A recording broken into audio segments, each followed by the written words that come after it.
வரும் வேதனை. இதை நம்ம யோசித்து பார்க்கணும். பண ஆசைன்றது அதில் நிறைய சேர்ந்திருக்கு.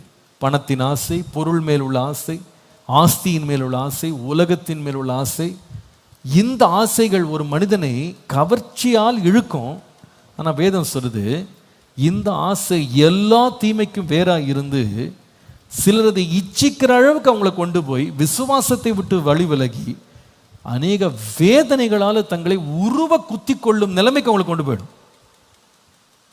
வேதனைகளால் உருவ குத்த வைக்கும். பணம் தவறா, பணம் தீமையானதான்னு கேட்டால் இல்லை, பணத்தில் தீமை எதுவும் இல்லை. வேதமே சொல்லுகிறது, நீதிமொழிகள் 10:22 கர்த்தருடைய ஆசீர்வாதமே ஐஸ்வர்யத்தை தரும், அதனோடு கூட என்ன செய்ய மாட்டார், வேதனையை கூட்டார்னு சொல்லியிருக்கு. கர்த்தர் கொடுக்கிற ஆசீர்வாதத்தினால் வருகிற ஐஸ்வர்யத்தில் வேதனை இருக்காது என்று வாசிக்கும்.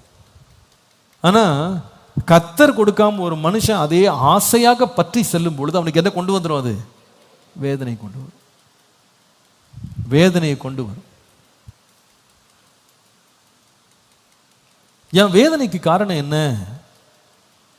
என் வேதனைக்கு காரணம் என்ன?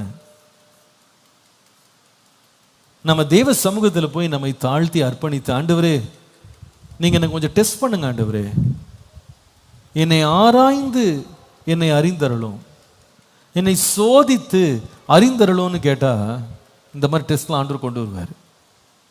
அக்கிரமத்துக்கு ஏதாவது இடம் கொடுத்தியாப்பா? அந்நிய தேவர்களுக்கு பின்னால் போனியா?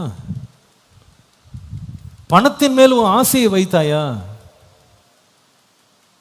இதனுடைய விளைவு என்னவா வரும்னு கேட்டா வேதனை. வேதனை.